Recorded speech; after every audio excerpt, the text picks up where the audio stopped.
Don't just keep doing something because it worked in the past. Because if it stops working, it may be a fluke, but it may be a sign too that like you need to shift gears. And that's what it was for me, is that you got to change the way you're doing things if you want this to work. What's up, everybody? Welcome to another episode of I Fired Myself. My name is Scott Armstrong, back at you once again. Super excited to be here. Got a fantastic episode today with Christy Lynn Hicks. She's the founder and owner of Elevation Central here in Nashville. Yoga studio, integration center with all kinds of different offerings there. Make sure you go check it out. There's links in the episode description. But her journey is so powerful because she went from the corporate life, hating it, to pivoting over to starting her own yoga studio in Los Angeles. Okay, and she built that out to become the top, one of, if not the top yoga studios in Los Angeles. So you know what that comes with. A lot. I mean, that's incredible. And then the lockdowns happened. And we all know what happened during the lockdown, especially in places like California. Everybody's businesses got wiped out. So it's a fantastic story about rebuilding and applying so much of the entrepreneurial principles that we talk about, where it's like when like a big black swan event comes and wipes everything out, what do? We have to rely on what we know as entrepreneurs and build and grow and keep pushing. So it's a fantastic conversation. Excited that you're here. And if you want to learn more how to become an entrepreneur, if you want to learn more about how to become an entrepreneur, you can click the link in the episode description below, and you'll see the school community called How to Become an Entrepreneur. You can sign up for a 7-day free trial. It's about, at this point, well over 20 hours of content in there, an entrepreneur roadmap series, a massive sales course, everything I've learned about sales and what I've been doing in my business and getting success, actually closing sales. So tons of great information in there. So go sign up today. And without further ado, enjoy the show. All right, everybody, I'm super excited to be here. I've got my guest, Christy Lynn Hicks, today, and I had the pleasure of first meeting her with one of my friends who also was doing a podcast, and I was helping produce in studio, and our paths crossed. Outside of that, even we realized we both knew each other because I was putting the call to action for people to come on my show, and she reached out, and I was like, wait a minute, I already know who you are. I've heard your story. You're so perfect for the show. And so I was super excited to have her on. So, Christy, welcome to the show. Thank you so much, Scott. I'm so glad to be here. And it was just such a fun afternoon when we recorded that. And so I'm just happy to be able to drop in deeper. Exactly. So let's do it. So like I was telling you before, with this community, we're really focusing on helping people navigate the initial first steps of exiting a 9-to-5 and into entrepreneurship. So hopefully that's the audience we're speaking to. People who maybe are at different stages of the entrepreneurial journey, but also people who are just kind of testing the waters, maybe don't even know where to begin. And so I'm trying to accumulate as many stories as I can of people's journey in that regard to just create a wide range of offerings for people to maybe find inspiration along the way, because everybody's story is going to speak to people differently, but there are some central themes that exist between all of them. But at the same time, I think the more information we have to just kind of build a path for people to help them understand that it is possible and how to break free and find the pillars that we talk about. The pillars are like financial freedom, time freedom, and purpose. And that's what we're striving for in this community. So I've heard your story and it's so powerful, but I think that I really want to start just by going back, take us back to the time where you were working in a corporate job and what that looked like and how you had success with it, you did, and just paint a picture of what that former life of yours looked like. Sure. So I grew up here in Nashville, Tennessee, and it was a very sort of cookie cutter. This is how you do things. You do not question outside of that. Like, you just follow the script. That's what it feels like, and so I followed the script and really didn't know what my passion was or my purpose. And you speak about that as a pillar. It's very important to me as well. I always wanted to find a purpose. I was like, I really, what am I good at? And so I just tried to be good at everything I attempted, might as well do my best. And so I found myself going into realms that I really wasn't interested in, but I could do it because I could follow instructions and I could study and, figure things out. And so I just ended up getting an internship when I chose my major of mass communications, radio, television, photography. After I thought I was going to do pre-med and psychology and sociology, I just sort of switched and ended up in a very technical world in the 90s.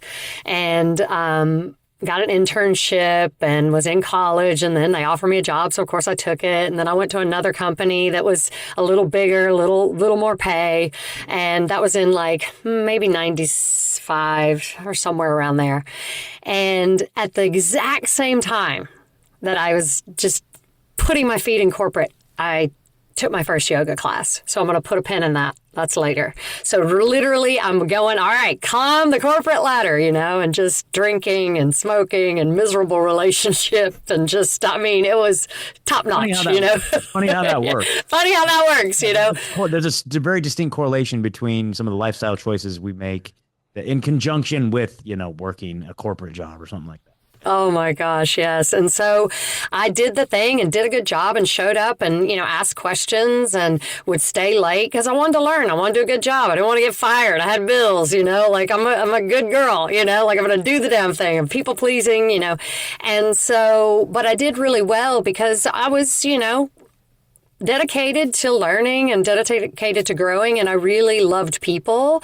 And I could enlist people to help me or they would seek my help. So I found myself really naturally sort of the person people would come to. And I was young and toxic and starting yoga all at the same time. And so I worked my way up the corporate ladder. And I'm talking, it was so ahead of its time, Scott. It was in the 90s. It was in Nashville, Dickerson Pike.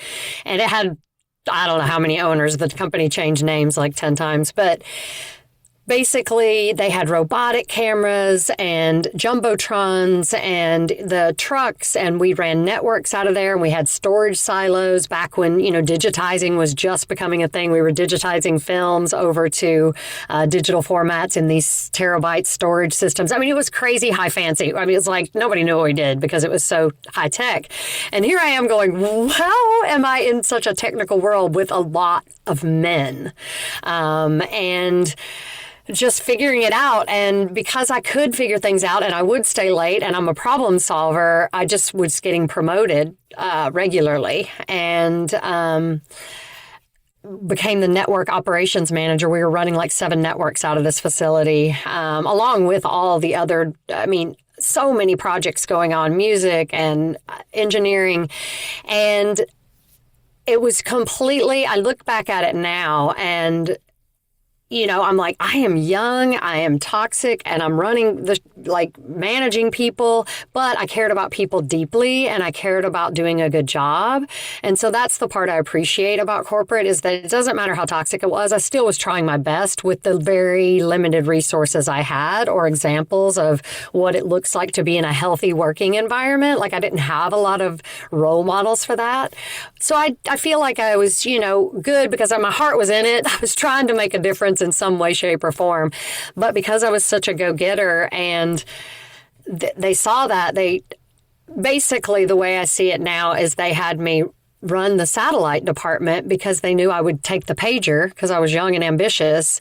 And now I'd be the one on call 24/7, 7 days a week. And I would be in this engineering satellite farm building with all these satellites we had running KU and C-band uplinks and downlinks and didn't really know, but I could follow instructions and I could ask questions and I knew how to get to some sort of solution. And so ended up in satellite engineering. The engineers would be like, okay, we're, going up on Telstar 5 at this coordinates, whatever. When you're ready, put the engineer on the phone. I'm like, well, there's nobody here but me in this building at 3 a.m, CNN. And they're like, well, then you're the engineer right now. So let's go, go ahead and do the thing. And so it was by accident. I was just sort of ending up in these roles and managing people and trying to manage my life and learning about yoga at the same time.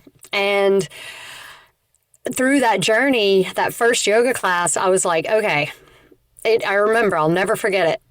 I was laying in Shavasana, and it was probably the first time I had actually just been with myself fully and had permission and direction and guidance to really tune into me rather than the external whatever was going on in a deep, deep way. And so I remember thinking, I don't know how this is going to happen, but because my life is so far from this, but one day I'm going to teach this full time. I'm going to own a yoga studio because I was learning about business and managing people, and I could see how people were really not making good choices. Then I could see the things that were working, and I was like, I'm going to run a yoga studio or own a yoga studio so that I can get paid to learn as much about yoga as I can, because I finally realized that the thing that I was meant to do was to learn as much about being a better version of me that I possibly could be. And that's what yoga was like. Oh, it'll show me how to be me. And then I could figure out what my purpose is, and so I just did them simultaneously. And I was working in the corporate, and I started to reframe it as, okay, so if I'm here and I want to do a good job, I'm going to be working on me, because I knew I wasn't emotionally, spiritually, physically, mentally capable of opening a studio and teaching people yoga full time at that time. But I knew I'd get there. And so I just dedicated. I took the money, the paycheck I was making from my job, did a good job.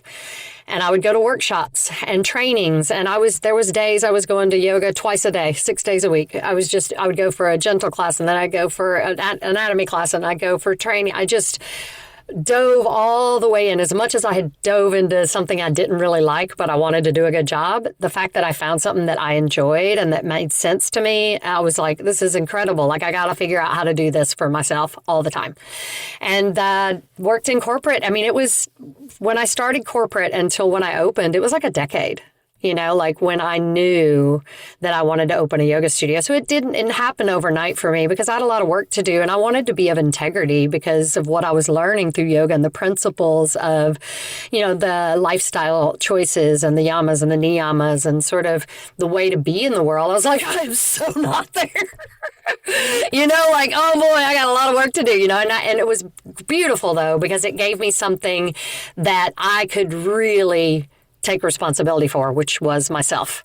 And in a life that I had completely just given all my power away and all my sort of individuality as far as how to create, I was like, I'm going to take it back. And so I did. And that's sort of the corporate, the working and then learning and just visiting studios and seeing what I liked and what I didn't, and noticing what was in my own work that I was in and what I saw could make a better working environment, which would lead to better results, which would lead to better profits, which would lead to, I saw all that. So I was like, I really wish that I could just do what I wanted to do and not have to ask anybody to do the right damn thing. I would love to be able to have that autonomy to make the best decision because it's the best decision, not because of some ridiculous reason, So that was a big driving force for me too. It's like, I want to be able to make the best decision because I'm learning how to make better decisions. Like, that was my craft. I'm learning how to make better choices and to change the direction of my life and my mind and my thoughts and my attitude and the way I was eating, the way I treated other people. Like, I really wanted to put all of that into the business. And so that's sort of the corporate that was prior to me opening the yoga studio in 2005. Okay, great. Well, that's fascinating. There's a lot there. We talk a lot about the runway. Like, once somebody makes a decision, okay, I'm going to start a business. I encourage people to just immediately start thinking, start looking in the mirror and saying, I'm an entrepreneur. I'm an entrepreneur. I'm a business owner. And start thinking of it in terms of like your job is your venture capital funding your new business. That's right. And so that's right. But then, we talk about like, okay, what is an appropriate runway? Like, we say like, you should build yourself like maybe 3 to 6 months of expenses when you do make your departure, all these things, practical advice and all this stuff. But the idea of like, your runway, it was 10 years. And your runway was more of an educational runway where you saw the vision, you saw the end result that you were trying to achieve, and you understood that it would take a significant amount of time investment and education in order to get there. So that's fascinating. Did you, this whole time in the back of your mind, just start thinking of yourself as an entrepreneur? You're like, I'm an entrepreneur. I know that this is my ultimate destination. Like how early in the journey did you start really reprogramming some of these pathways to think of yourself as an entrepreneur? It was pretty immediate because I was in a position where I was, well liked. I got the job done. I had a good attitude about it. I was friendly, I was like, well, you know what? If somebody needs to bring the cheer up in this place, I might as well be me, because, and even though, like I said, I was drinking and smoking and toxic relationships, I always say I'm a very high functioning, completely person, right? Like, I know how to function at a high level, even when things are very challenging. And so because my dad was like, look, no complaining, do something about it or just get the job done. Yep. Like there's nobody wants to hear you complain. So I just learned how to push through, and it caused a lot of, problems at times. But for the most part, I just wanted to, get it done and do a great job. And I really right away saw that this was an opportunity for me to get paid, to learn, to grow, to learn about business, to learn about what to do, to learn about what not to do, to manage people, to work with different personalities, to deal with a lot of men. Interestingly enough, the yoga was mostly women, but it was interesting that and I love men, don't get me wrong, some of my favorite people are men, but as a young woman in a very toxic environment and toxic habits and toxic relationships, it was not really good for me physically and mentally. I had a lot of stress. But I was also learning about yoga at the same time, and so I did see it from the very beginning as I'm an entrepreneur. I am working towards freedom, and I know that I have a long way to go because personally where I'm at and where I want to be are very, very far away right now. And I knew I had to really undo a lot of years of patterns and belief systems and communication styles and projections and assumptions and expectations. And because if I was going to run a business, I'm going to run it the way that I would want to show up for work every single day as an employer or as an employee, and I want to treat people the way that I want to be treated. And right now, I'm not even treating myself that way. So how am I ever going to treat anybody else that way? So I knew, and I was on a mission. And, there was a couple times I got close and left a corporate job, and because I was like, okay, I'm ready. And then I'd panic and go back to the corporate job, a different corporate job. And I was like, okay, I ended up just leaving and kind of doing it. But I did start part-time. I will say this, at the very beginning, right a couple years after I started yoga, I started teaching part-time. Okay. So I was also, I wasn't trying to lead a whole organization. I wasn't trying to manage a bunch of employees, but I just started with where I was at and started teaching classes. I would rent space. My old high school or junior high, principal said I could use the gym. So I would have, it was in my hometown, and friends would come, and I would go to people's houses and do privates, or I would substitute at studios. So I was building, and I was just eye on the prize. Don't get ahead of yourself. Enjoy the journey, because the journey is what's going to actually make you more grounded and, really integrated in your success, that kind of don't get ahead of yourself, don't throw too much into the future, because it will make me feel bad and not enjoy the very thing that I'm falling in love with wanting to create. So it was a balance of that the whole time, but I knew eye on the prize. That's great. That's amazing. So, okay. So you had a couple, maybe false starts attempts and kind of went back in. So what were kind of your triggers around okay, so you made the decision to go all in on it. And then you said you panicked, went back in. What were some of those triggers? What were some of the things that you could identify as maybe just a key, maybe a roadblock, or just, was it a mindset thing? Did you just lack the confidence, or were there actual, did you realize, I don't know how to quite make my offer. I don't know how to get leads. I don't know. There were pieces missing. What did that look like? Yeah, for me, it was more the panic of finances. Okay. Because when I did leave corporate and left my life in Tennessee and just had a house here that wouldn't sell. It was during a recession. And so I was dumping money into a house, but I was living in California, working because I'd gotten a job. I mean, it was just, so the financial piece was the scariest piece for me, because I didn't have that backup, I was trying to climb out of a devastating hole of debt from the house and the housing market. And just, it was a crazy time, and divorce and, all of that. This was in the 90s. And so it was definitely fear around money. And then also, I think, too, it was almost like programming on beliefs of, the story that you can't love what you do, or that you'll never make money at that, or that you'll get tired of that anyway, or that'll be, I just had this, and that's what I love my mom, and she's amazing, but she did have that experience where she didn't love what she lived for the weekend, and she just was not happy and had a long commute and was not fulfilled in any way, shape, or form, dreaded work, complained about it all the time. So I was programmed with that, for sure.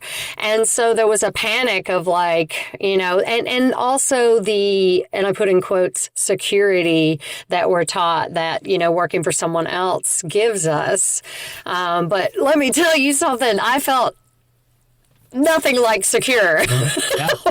But there's this false sense of security because of the paycheck and the bills, and that's a reality that we pay the bills and we have to, invest money into the business in order to get it to go, and then we've got to pay ourselves, and then we have to, meet certain markers, and, there is all of that sort of that.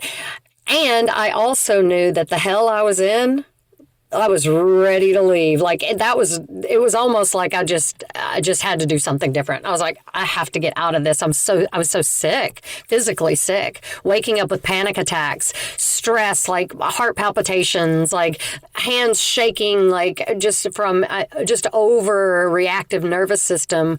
And here I am trying to learn yoga and practice daily, but I'm in this environment that's just pulling me out of it so I was like, I gotta leave. I gotta just pull myself out. So when I did, I left a couple jobs, went back, but the last one was more in alignment than most. It wasn't this technical or very toxic. I was in industrial auctioneering with webcasting for a while. I mean, talk about toxic. But at least the last job before I launched into my yoga studio was the National Academy of Sports Medicine, the ones that do the personal training. And I was an account manager, and everyone was working out. We had a gym. Everyone got we all became personal trainers. We had to become a personal trainer to work there.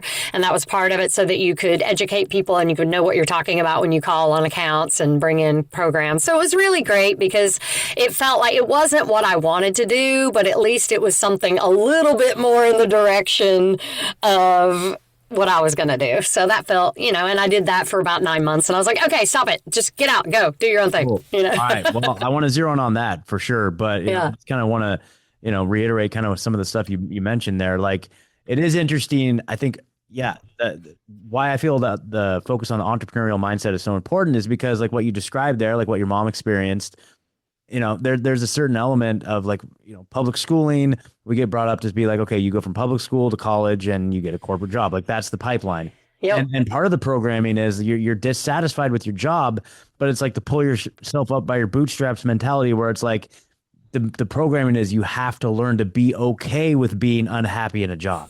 Like, that's part of it. That's really so ingrained in our culture, where it's like, you see memes about it, you see movies about it, where it's like the goal is to program people to be okay with being miserable.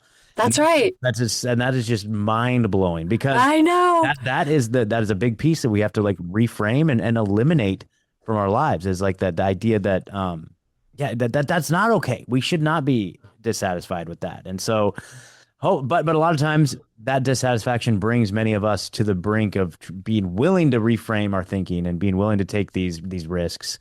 And speaking of risks, and I've said this on the show multiple times, but I think it can't be stated enough, where especially in this day and age, this idea that the job is where we get our security, like that's our safety net, the paycheck, the insurance.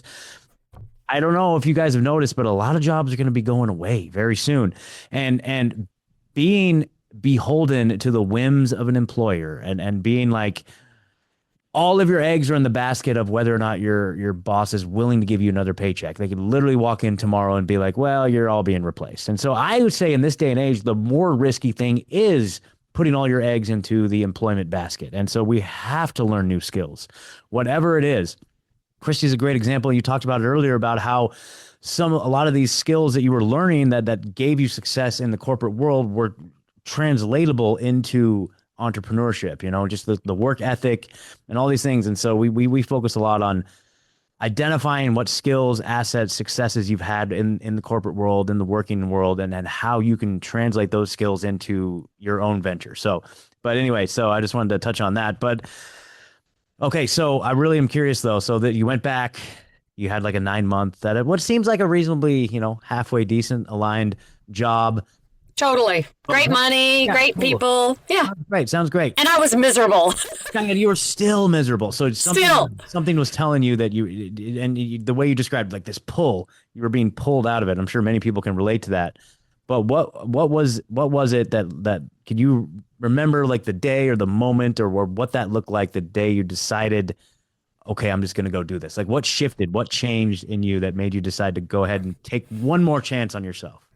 So it was actually the father of my son, and I specifically don't call him ex because he's not ex anything. He is one of my dearest friends. I love him deeply. He's actually getting married this weekend, and I'm very happy for him. I love who he's marrying. She's incredible for my son. She's incredible for him, and that's all I wanted. So I just want to give him a big shout out because he saw me in the offices of this work. He said, I would walk into the office of me in this corporate, and he's like, and it felt like a cartoon. It was so out of character for you.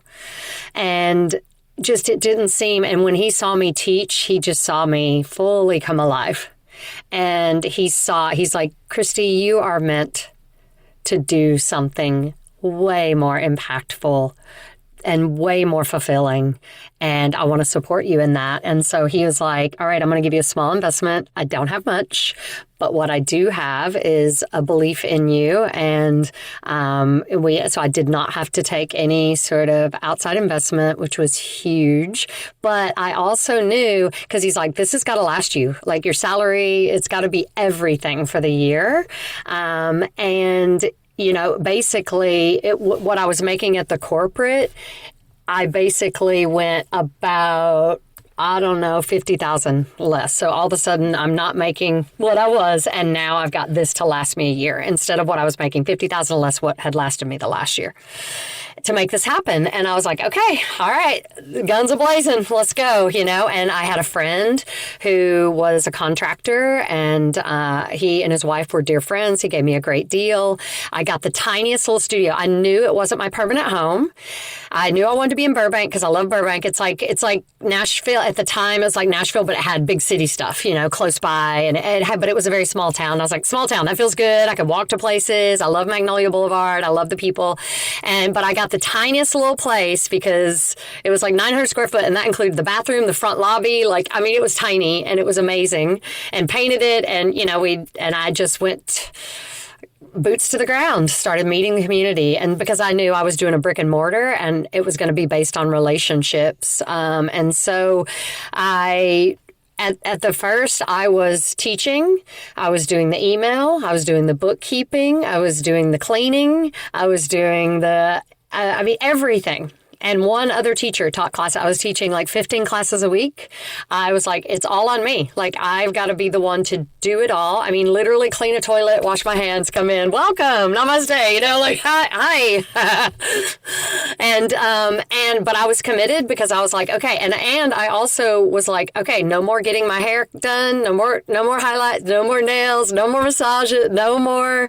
I'm not doing any of that. Eventually, I was able to do all that stuff through giving yoga classes, which was incredible. So I had to, look at my expenses for what I'd made the last year and what I had, less to work with and trim the fat. I was like, what's not important? What's not aligned? If it's not helping my business and me grow forward, then I need to cut it, get rid of it. And that was really great because there was a lot of things that I just didn't need to do. And it was indulgent things that I did because I wasn't happy and I was trying to fill some void, and it was like, no, I have a lot more resources than I think available to me. And I need to see where I'm spending money that is not aligning with my entrepreneurship journey. And if it's not, I have to. So I did sliced and diced and cut and got my expenses down to like nothing, I was like, all right, I was living off of a shoestring budget, and it worked, and it was amazing because it made me really put my money where my mouth is, pun intended, and to really decide what's more important. And then I just joined the Chamber of Commerce. I became a part of the local newspaper. Because this was in 2005. It's not, this was before Facebook, before Instagram, before, it was like cell phones were just barely, really becoming, texting, like nobody was texting that much, it was just different. But I went to the coffee shops. I had flyers made. Like, I was the graphic designer. I was literally everything. I was the PR person.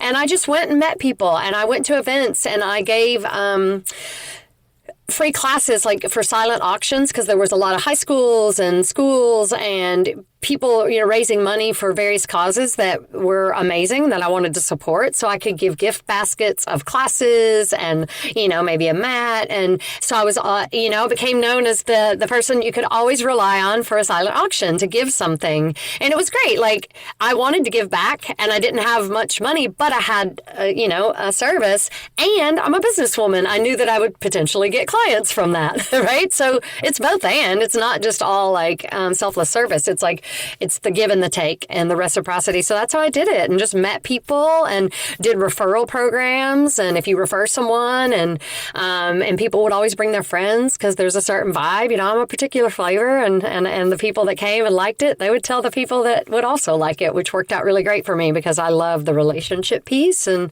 just did a referral based business. And that's how I grew and got, support from the local community, and I was supporting them. And it was just it felt like such a wholesome way to do it. Like, I saw my dad work for someone else in the morning and then work for himself at night. And he was always supporting the local community, always referring to the people he knew that he talked by and, or stopped by and talked to. And he supported the local, hardware stores and the wrecking services and the construction things. And so I just saw him do that very masterfully. And so that was something I was able to take in as well, is like, just join the local community together and bring about something that can help people. And so, yeah, it was really, really freaking cool. That's amazing. And so let's fast forward a little bit, and you had success. I did. A successful, thriving business. So tell us about the successes, and then we'll talk about the next chapter of the journey. So okay. Yeah. So a couple years in, we were busting at the seams at this little 900 square foot. And I was like, well, I have another year on the lease. I'm going to just trust. And hopefully somebody will sublease out for the rest of the year. But I got to move. We literally had people waiting outside and having to turn the people away. And I was like, that's your sign if you literally have people turning away. So then I was like, okay, we're going to stay on Magnolia Boulevard. I want to be within a mile, 2 miles max, because I loved Magnolia. I didn't want to move too far because I'd established that area. And so I found the perfect place, and it was 2 big rooms. It had a nice lobby, 4 bathrooms. It had, it was a corner place.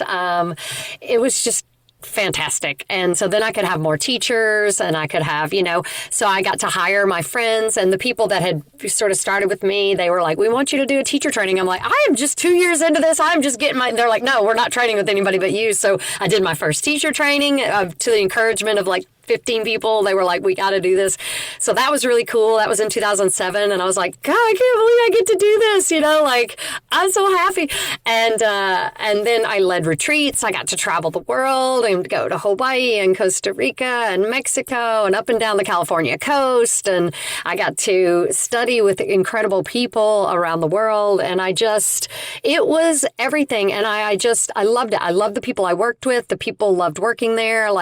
We had people that would volunteer and trade for classes, or people that I would, have on staff, paid, that had, more regular hours and overtime. And it was a lot of my friends. It was just incredible. Most everybody was my friend. And it was this big, wonderful celebration. And people would come by and they're like, I know I'm off today, but I just wanted to hang out. And they'll hang out in the lobby and have tea on your day off to go to where you worked. It was just such a gift. And I wanted people to feel valued. I wanted people to feel seen and celebrated. I wanted yoga to be accessible to people and not be too esoteric or too uppity. I wanted it to be really grounded and just have a good time getting better at being ourselves and being in relationship. And it just was incredible. I feel like 15 years of that, the fact that I had very little drama. I mean, of course, there's always going to be something, but for the most part, it was so good. There was a few little things, but those got handled. And yes, there were scary parts, and there were times when I lost money, and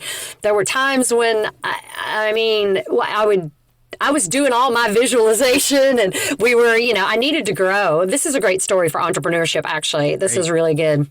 Do it. So I needed to, because I had moved into this new building and now we'd been there a couple of years, but like expenses, and then there was the recession. And now I was like, oh gosh, okay, I had signed on for this lease that was growing every year. And I was like, oh gosh, what am I going to do?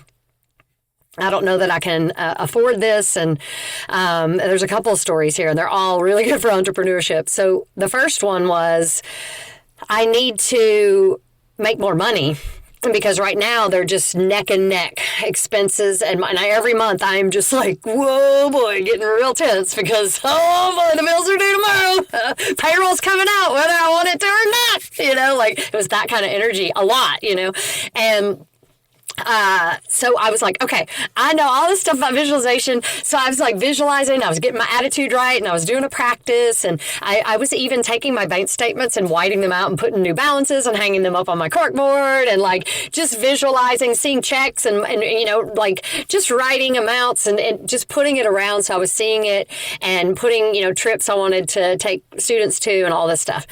So then the very next month, after I busted my ass and meditated and did all this stuff, now I'm looking to make more. We made $10,000 less than we had the previous 12 months.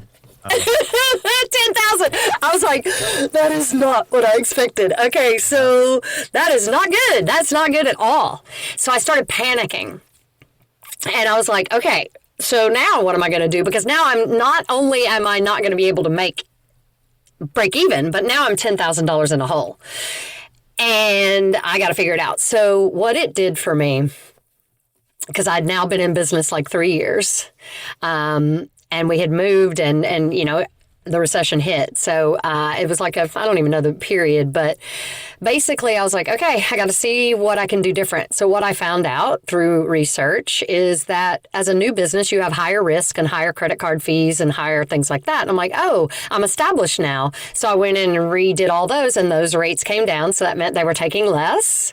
I was looking at certain things that weren't working. Like I would do, like, what are the marketing things that are working? And at that point, and it was all the way through our closure, it was over 65% referrals.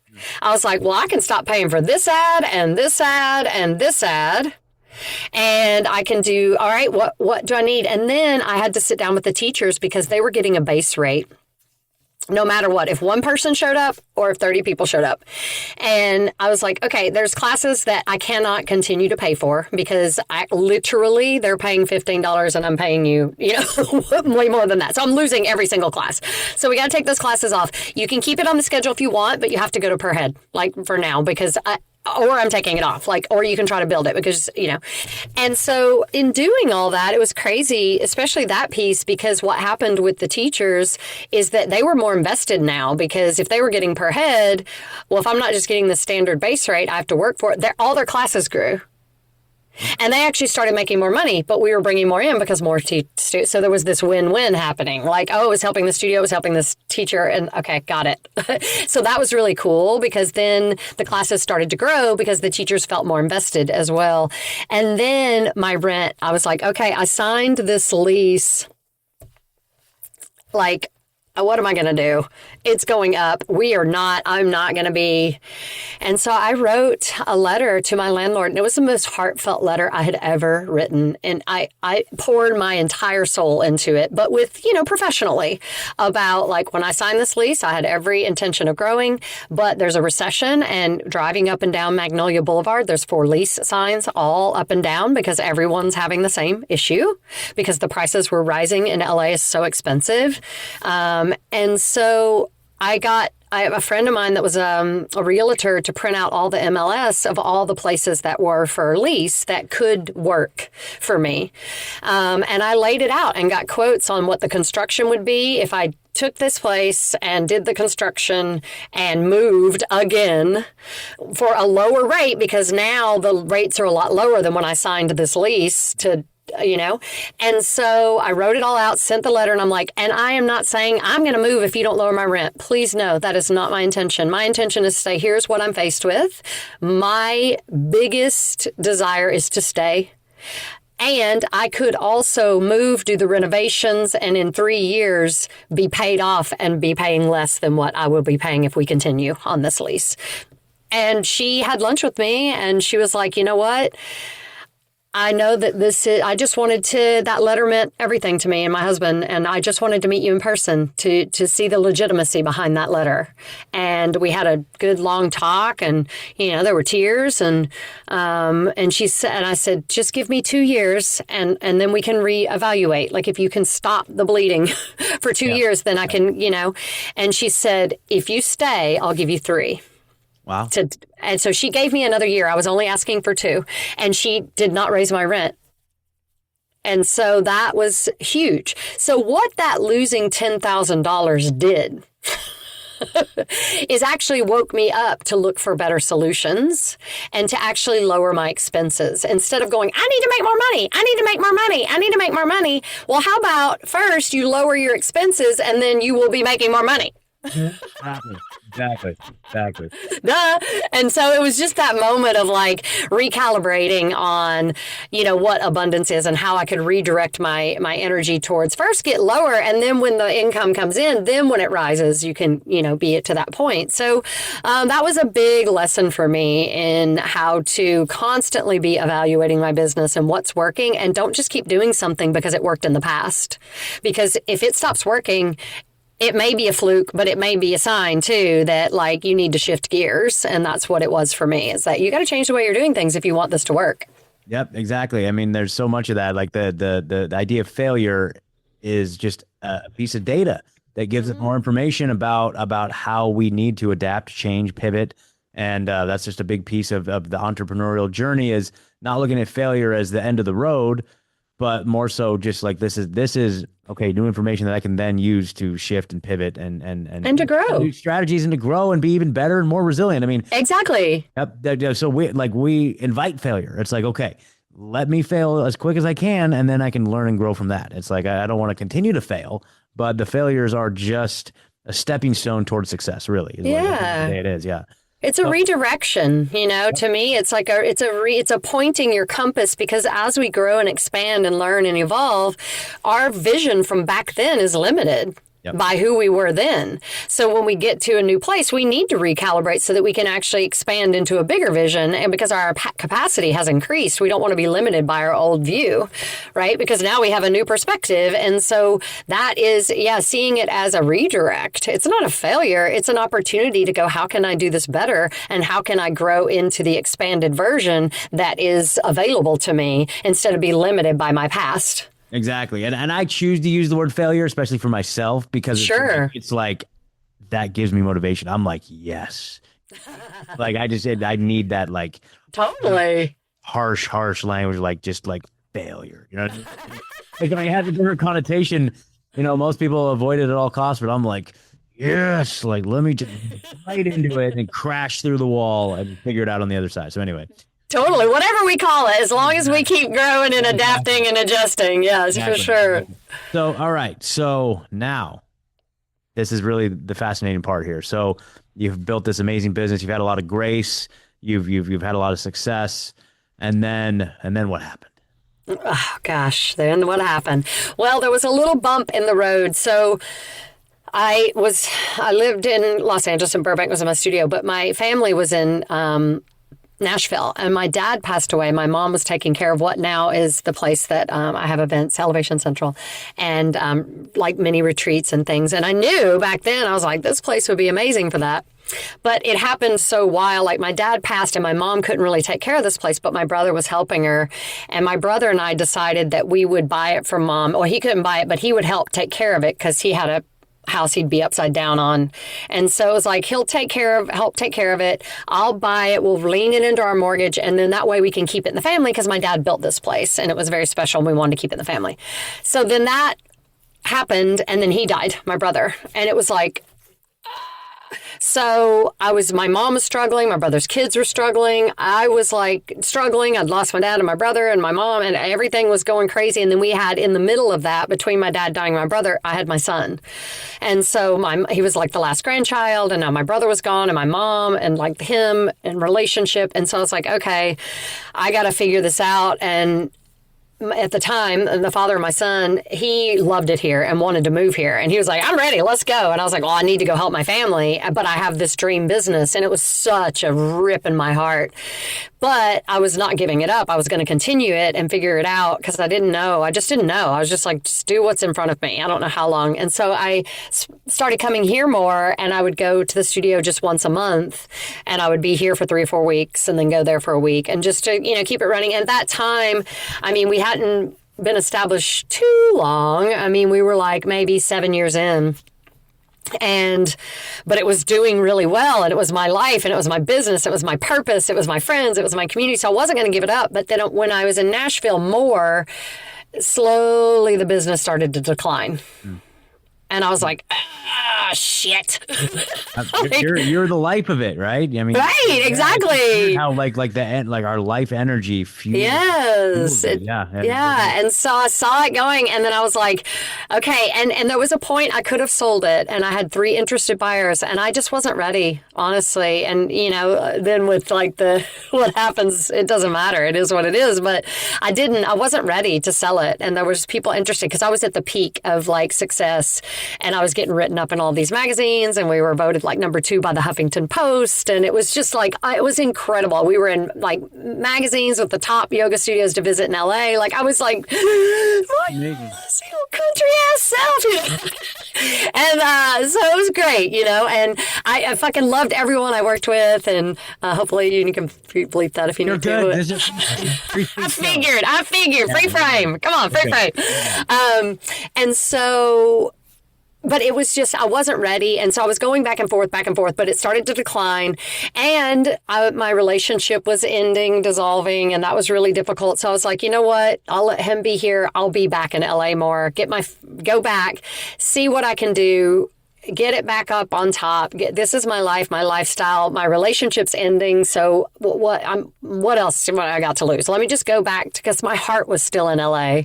I just wanted to be here for my family. So then I reversed it where I was mostly in LA and just coming here like for a week, every 5 to 6 weeks. So I was back in LA, and that took about 2 years, and it worked. I got it back up on top. Like, I paid off the debts.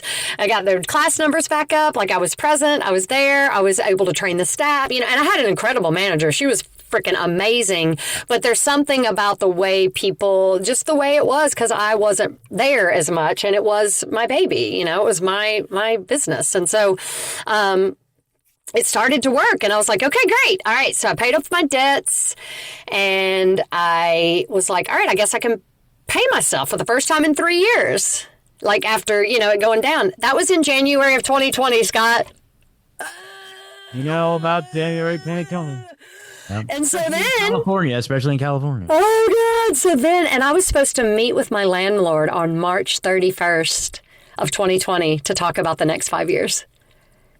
And we know what happened in March. And so the studio shut down. And I literally thought, it'll be a couple weeks. I'll just see what happens. That's what they always say. Hey, just a couple weeks. And then next thing you know, shit show abounds. And I just was like, oh my God, like overnight, like money just draining out of my account because people refunding or credits or, whatever. And everybody was panicking. And I was just like, oh my God. And then I was applying for all these loans, the PPP loans, and I didn't know what was going to have to be paid back. I was just drowning my landlord. Like, everybody wanted money. Everybody was like freaking out. People wanted to get paid, and everyone was filing unemployment. I was getting audited because it was just crazy. I was like, and they're like, you owe back tax, like for just crazy stuff that they had changed laws for, like workman's. It was wild. I was like, it was like a setup.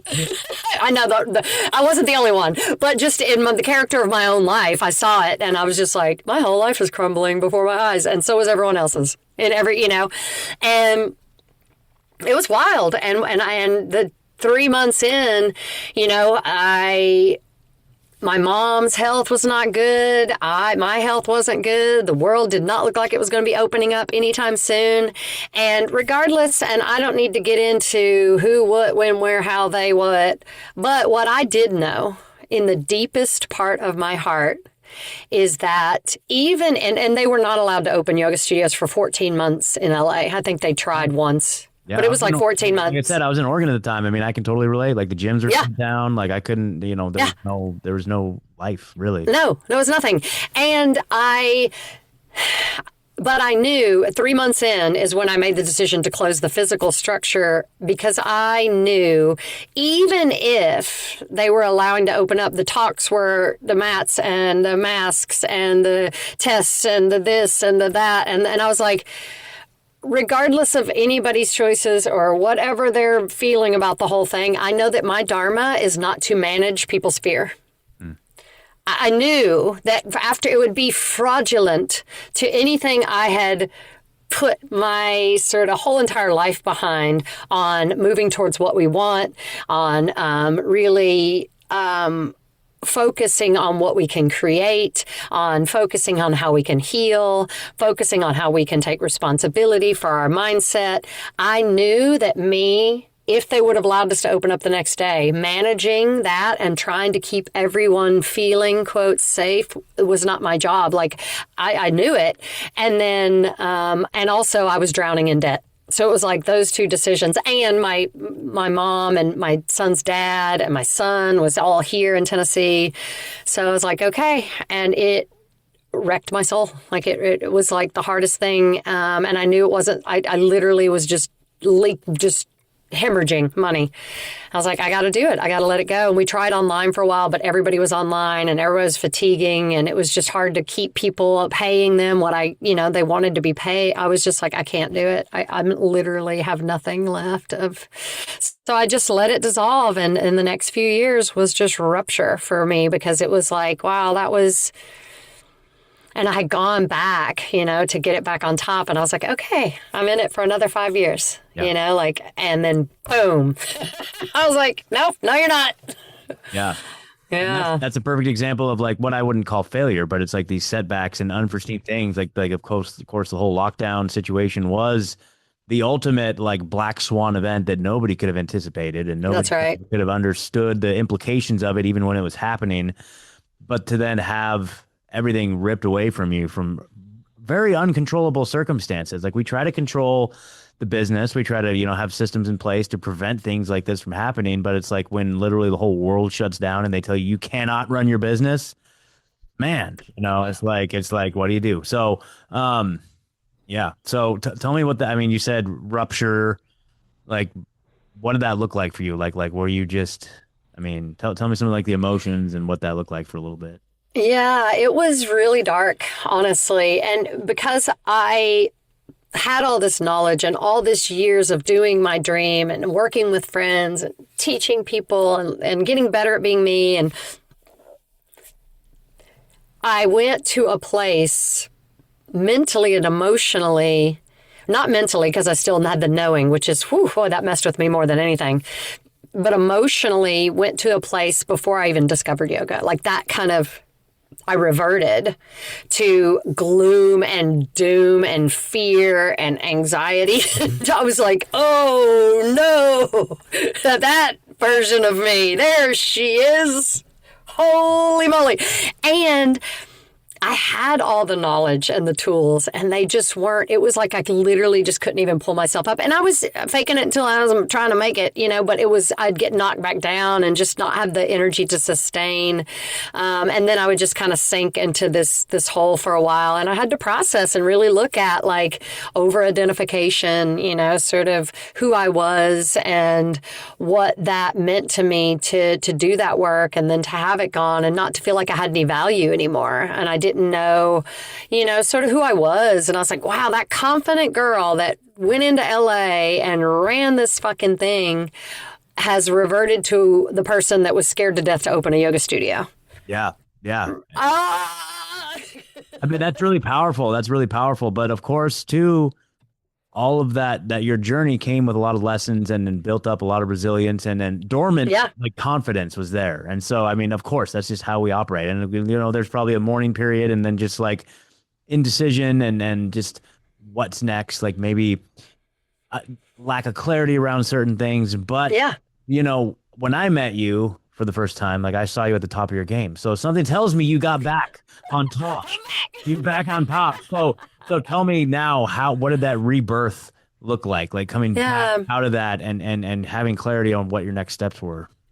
Yeah, I really had to, because what really happened for me, Scott, in the middle of the pandemic is that I lost a lot of trust in the outer world. Yep. And I had to really dig in. And so I had to look at all the things I didn't trust within myself. I had to look at, the way that people were saying things and interpreting things. Again, I don't care the whole time I was like, hug the midline. Just hug the midline. You love people in all directions. Do not get caught in the loop. But I had to look at me and what part of me participates in that? What part of me wants to judge? What part of me wants to do this? What part of me wants to fear? What part of me wants to, I was just because I just didn't trust the outside world. And I was like, well, the only place I can look is inside. And it was not cute in there. She was struggling. But what I did know is that regardless of how much I was struggling, that the only person I could really turn to was me at this point. I'm the only one that's been there for the whole damn thing. The one that's been watching the whole experience. I had to tune into that and show up for it even when I didn't want to, and cry and grieve and lay in bed for days and not want to do anything. And then, saw myself making not so great choices, choices that weren't really aligned with my higher, version of me. And whether it was people or substances or decisions, habits, thought patterns, I was like, I just really had to look at it all and go, okay, well, obviously, if I'm experiencing this, I'm participating in some way, shape, or form. And so let me get right with that, and let me really get to know myself now at this point and try to be as loving as I could in the middle of just not wanting to do anything. I literally was like, I'm done. I fucking did what I needed to do and it was perfect. I'm done. I'm out. I'm finished. I'm over. Well, I don't even know what I'm going to do. I'm done. And, I had to go through that, because the thing is that I have so much to say and I've been on this path for so long. But I just really was like, I don't want to say anything. Because everybody's just running their mouth in every direction. And I don't want to contribute to the noise, honestly, because it's just not, it's not serving me. It's not serving other people. And so I had to get right with me. And that was the journey of okay, take responsibility. If you're feeling this way, what are you doing? All right, tell me what you value. Are you doing that thing? Are you saying the thing are you doing the thing you said you're going to do? Okay, where's that coming from? You need to decide how you're participating in that, sister. And I just had to be the big sister to myself, honestly, and just look at myself and go, get your ass up. Change your attitude, you gotta, and just really, and then I had some really great people by my side that were able to hold a really powerful mirror for me and remind me of who I was and to give me really valuable feedback and really valuable reflections that started to upright me because I knew they loved me regardless, even in my darkness. And so just being surrounded by those people and doing the work and committing to overcoming my own patterns and my own misalignments and my own lack of integrity, and integrity in that we're integrated in mind, body, action, word, thought, that's integrated. And I was like, there's things that aren't integrated. I need to figure that out and really pull back to get it all dialed up. And it was just really literally rebuilding an entire structure because I felt like I shattered and just had to rebuild from the ground up. And I was like, well, I'm not going to open a yoga studio again. Literally, that was perfect. I could never do it again. And, it just is what it is. I don't want to be that vulnerable, number one, to what happened again. And then number two, there was something so magical about that. But as a teacher, I wanted to write more and I wanted to do more speaking and more coaching and more things for me, instead of having to run the gamut of a business brick and mortar and all the laws and the audits and the this and the that and the employees and the payroll I was like, I did that.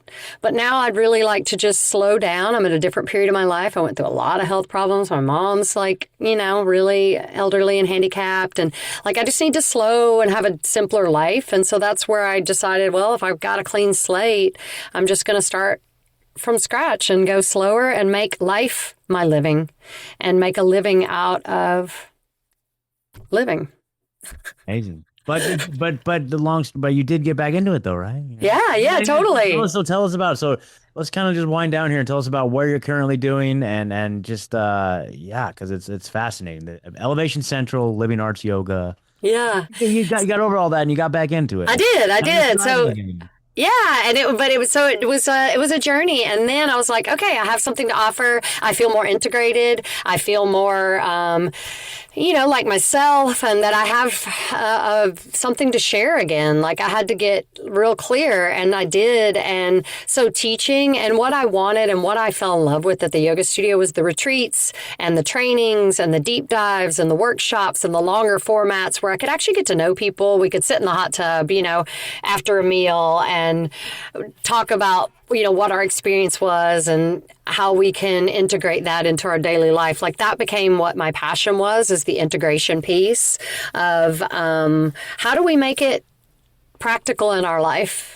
And so Elevation Central, I knew when I had the yoga studio, I thought it was going to be an adjunct to the yoga studio. But when the studio closed, it became like, okay, this is a place to practice integration, to have experiences, and people come and stay just to get away from their routine and maybe take a class. Or I'll do events here, or people will rent the space and I just sort of host the facility, and teaching, and I'm writing, and I'm doing podcasts and just sharing, because I have 30 years of just stuff that I want to help. I want to help the world, like really help people to integrate what they know into who they be and how they create, so that they can follow their dream and their passion. I don't know what anybody's dream is, but I know how to clear the channel of whatever's blocking them, because I had to go through it again many times over the past lifetime.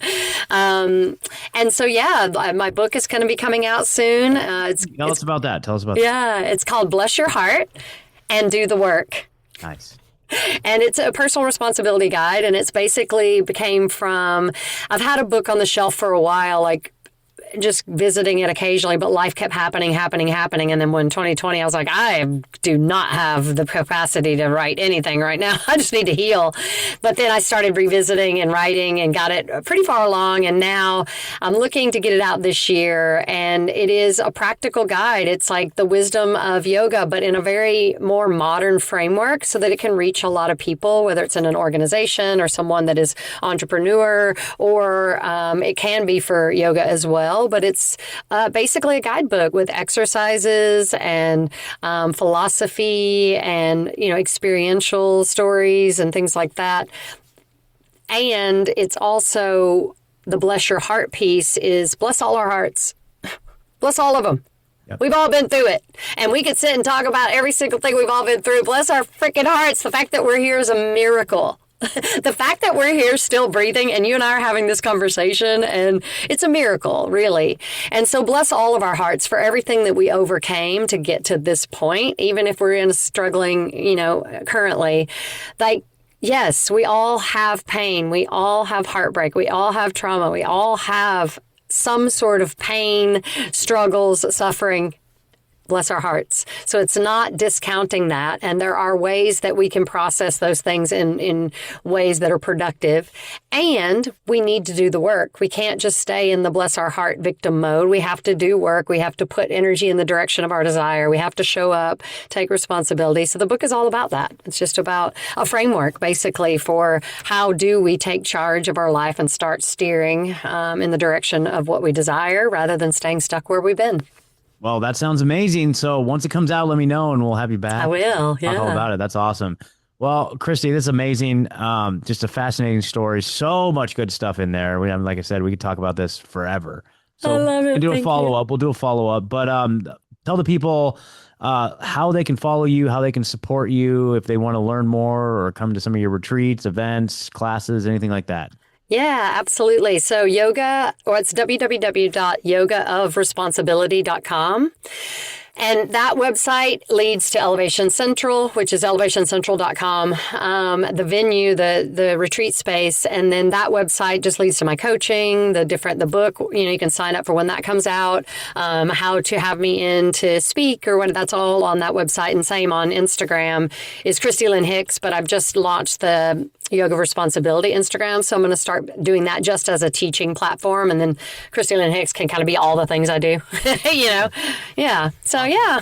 Awesome. Well, I'm going to put links to everything in the episode description below, you guys. So please make sure you go follow her on social media, watch the journey as it continues to unfold. And if any of this resonates with you, reach out. She's a very valuable resource and could probably teach you a lot about how to get integrated and all that.